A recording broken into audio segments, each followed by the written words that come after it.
Every morning, as the first rays of sunlight filter through my white curtains, I brew a strong cup of espresso and brace myself for another day in a world that often feels like it's spinning too fast.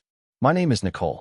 I'm 32 years old, and I live in a quiet little town about 50 minutes outside Boston, a place where everyone knows your business, but no one truly understands you. To most people here, success means wearing a suit to an office or driving a luxury car. But my life? It doesn't fit neatly into their boxes. I'm the co-founder of a biotech startup, Pacific Genomics, a company I built from scratch with 3 college friends. We work on groundbreaking healthcare solutions, projects worth millions of dollars that could save lives. Yet, when relatives ask what I do, the response is always the same blank stare followed by a dismissive nod. Oh, she's doing something in biotech. Growing up, I've always been the weird sister, the one who never wore makeup, who preferred spreadsheets over social events, and who spent hours glued to her laptop while others were out having fun. Claire, my older sister, was everything I wasn't: beautiful, poised, effortlessly charming. She was the golden child, the one my parents proudly introduced at family gatherings. Me? I was just there, invisible unless they needed something fixed or paid for. For over 2 years, I quietly sent $6,000 every month to cover our parents' bills: electricity, water, internet, even cable. Did they ever thank me?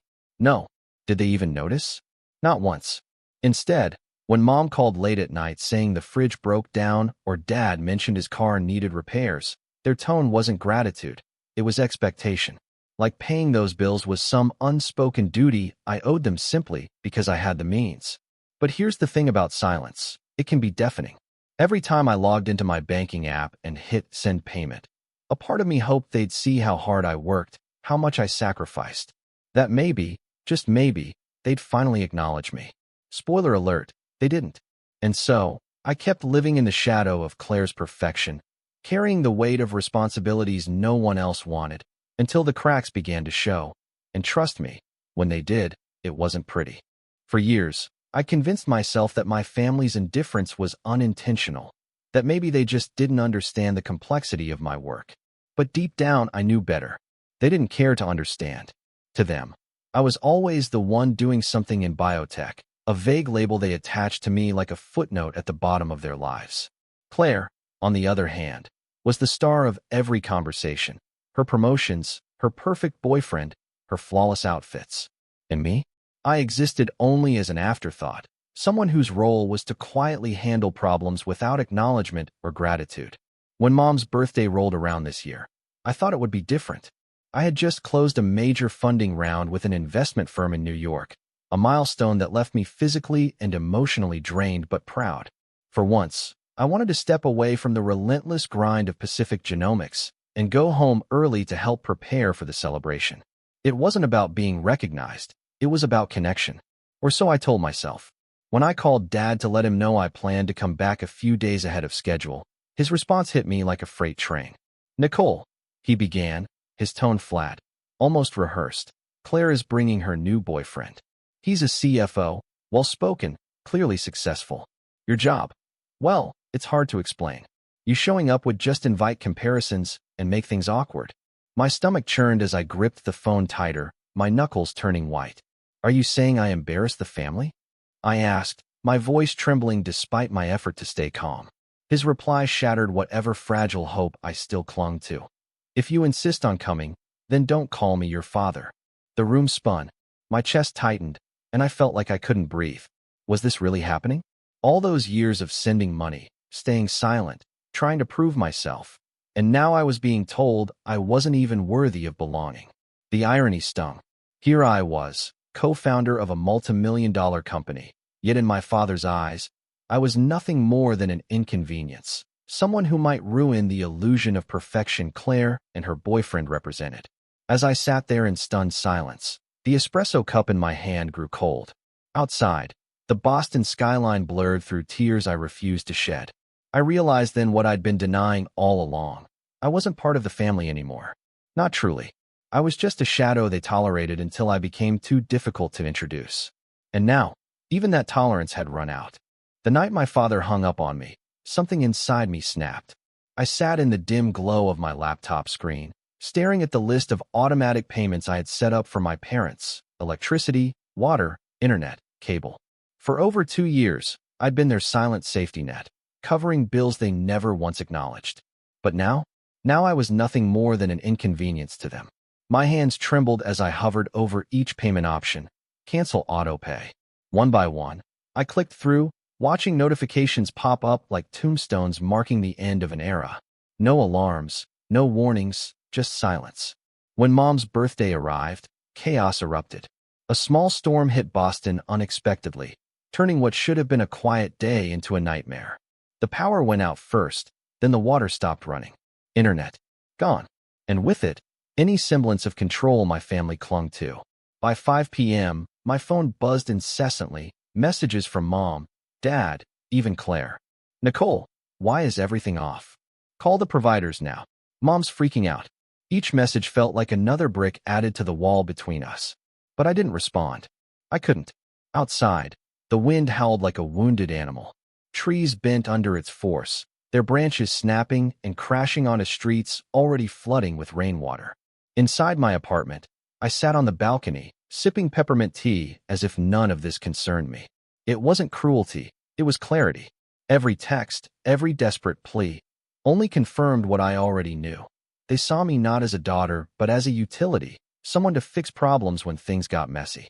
Then came the call from Mom, a video call, her face illuminated only by her phone flashlight. Her eyes were red, tears streaming down her cheeks. Nicole, please, she begged, her voice cracking. Guests are coming, and we can't do anything without electricity or water. Behind her, I could hear Dad yelling about ruined plans and Claire panicking about Liam's arrival.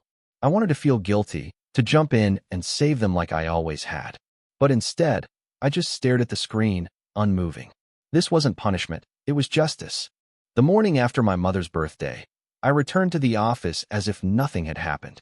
The weight of silence still lingered in my chest, but there was a strange calmness too, like watching storm clouds drift away after a night of chaos. I sat at my desk, reviewing reports and preparing for meetings, when an email notification popped up. Subject line, new hire confirmation, Liam Prescott. My heart skipped a beat.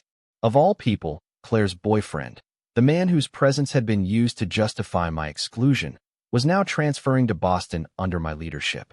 I opened the file slowly, scanning through his profile. Everything matched what my mom had casually mentioned weeks ago: head of finance, polished resume, Ivy League education.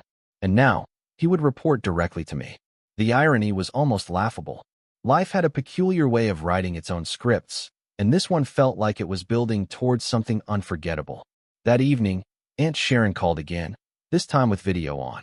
Her kitchen appeared dimly lit by her phone flashlight, and behind her, I could hear muffled voices arguing. Then, suddenly, a new face entered the frame. It was Liam. His eyes widened as they locked onto mine, and without thinking, he blurted out, "Nicole? You're Nicole Warren, the one who runs Pacific Genomics." The room fell silent.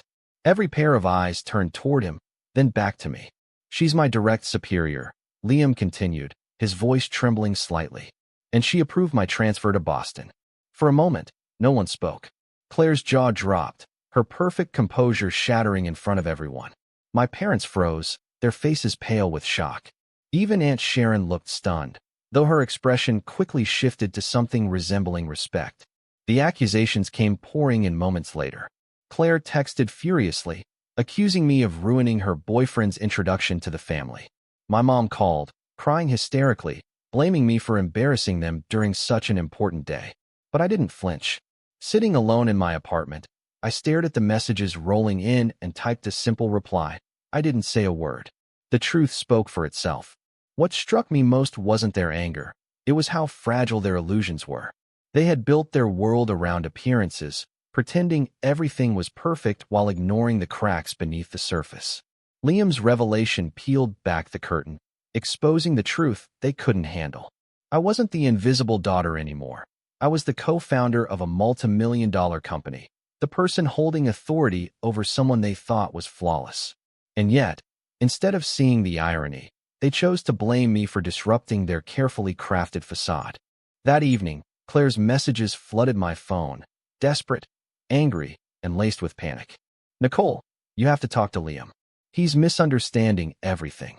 Her words felt like a slap, not because of their tone, but because she still believed I was the fixer, the one who would drop everything to save her, even after all this time. When I didn't respond immediately, another message came through. You're his boss. If you say something, he'll listen. Please, just this once. I stared at the screen, my fingers hovering over the keyboard. For years, I had wished for even a single text from her when I was struggling. Just one word of acknowledgement or support. But no, there was never anything unless it served her purpose. Now, as her perfect world crumbled, she turned to me, not out of respect, but out of desperation. I typed slowly, deliberately. Liam didn't leave because of anything I said. He left because of who you are. And maybe, for the first time, he truly saw it. Claire didn't reply right away, but an hour later, a new message arrived. You're right. But I really don't want to lose him. I'll change this time. Please, just help me. My heart didn't soften. She wasn't asking for forgiveness. She was bargaining. For control, for stability, for the illusion of perfection she clung to so desperately. I set the phone down without responding. Some lessons aren't mine to teach. It was a rare Sunday afternoon when the doorbell rang. I wasn't expecting anyone, but something compelled me to glance through the peephole. There they were, my parents, standing awkwardly at the gate. My mother held a small bag, her face weary. My father had his arms crossed, his expression hardened. For a moment, I froze, unsure if I should open the door or pretend I wasn't home. But curiosity got the better of me. I unlocked it and stepped aside without a word. No hugs, no warm greetings, just an uncomfortable silence that stretched from the hallway into the living room. I poured water for them, set down 2 glasses, and sat across, waiting. My father finally broke the quiet. About your mom's birthday, he began, his voice low, almost rehearsed. I said things I shouldn't have. He paused, glancing at me as if gauging my reaction. When I remained silent, he continued, slower this time. Maybe we've been a little hard on you. Claire's been a mess since Liam left, and your mom's been crying nonstop. We wanted to talk like a family. I didn't respond, just nodded slightly, watching their carefully constructed act unfold. Then came the proposal. My mother pulled out a printed sheet from the bag, a contract of sorts. We've thought it through, she said hesitantly. If possible, we're hoping you could help us with $2,000 monthly. Just enough to cover living costs, insurance, and some retirement savings. My father quickly added, it's not much for someone in your position. We're family, Nicole. His tone carried both guilt-tripping and desperation. I leaned back, staring directly at them. What about Claire? I asked calmly. My mother hesitated. She's not doing well after the breakup. Work's tough. We can't pressure her. A bitter laugh escaped my lips, not out of anger, but because it was so predictable. Claire couldn't be pressured, but I was always the fallback plan. I straightened up, my voice steady. If you want my support, I'll need a clear contract. One that states, when you both pass, all assets, including the house, will belong to me. The room fell silent. My father's face turned red as he slammed his hand on the table. Are you seriously giving your own parents conditions? I met his gaze without flinching. Not conditions. Principles. I stood up, walking them to the door. No hugs, no goodbyes. As the door closed behind them, I knew another chapter had ended, and this time, I was the one who wrote the final line. The air in the room was thick with tension as my parents sat across from me, their faces a mix of desperation and thinly veiled resentment. My mother clutched the handwritten contract like it was a lifeline, while my father's jaw tightened with every passing second. This isn't a big deal, he said, his voice strained but firm. It's just a small sacrifice on your part to bring us back together as a family. His words hit me like shards of glass, sharp, cutting deep. Small sacrifice? I thought bitterly. For over 2 years, I had sacrificed silently, sending thousands of dollars without so much as a thank you. And now, they framed this plea as some noble act of reconciliation. I stared at them, my hands trembling beneath the table. The weight of their expectations pressed down on me, suffocating. But something inside me had shifted since the birthday call that severed our fragile ties. I wasn't the same Nicole who would quietly absorb their demands. Leaning forward, I placed both palms flat on the table and met my father's gaze. If you want my support, I'll need something in return, a legally binding contract stating that when you pass, all assets, including the house, will belong to me. The room froze. My father's face turned crimson, veins pulsing in his temples. He slammed his fist on the table, making the glasses rattle. "This is the house I built with sweat and tears," he roared, his voice shaking with rage. "It's not some gift for you to claim." I didn't flinch. Instead, I leaned back, my voice calm but laced with steel. "Then let my sweat and tears be recognized. If raising me was an investment, we can calculate it line by line, but I won't pay for it with silence anymore." For a moment, no one spoke. My mother looked between us, her lips quivering, while my father glared at me, his chest heaving. Finally, he stood abruptly, nearly knocking over his chair. "We're done here," he spat, storming toward the door. My mother followed silently, clutching the bag that held their rejected proposal. As the door slammed shut behind them, the silence that followed felt heavier than any argument. Exactly 1 year later, I found myself standing in a grand ballroom at the Boston Convention Center, surrounded by women who shared stories of resilience, ambition, and triumph. It was an annual charity gala for female entrepreneurs, an event I had been invited to speak at after Pacific Genomics partnered with several nonprofits to fund healthcare innovations. As I stood there sipping sparkling water, someone tapped my shoulder lightly.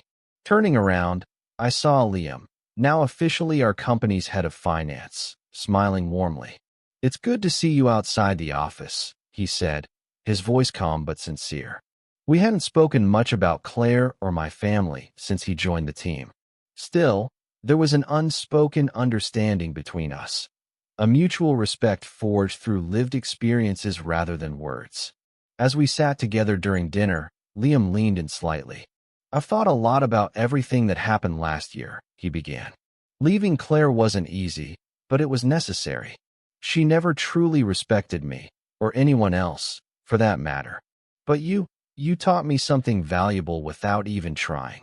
He paused, looking directly into my eyes. "Sometimes, silence speaks louder than anger, and dignity is its own form of strength."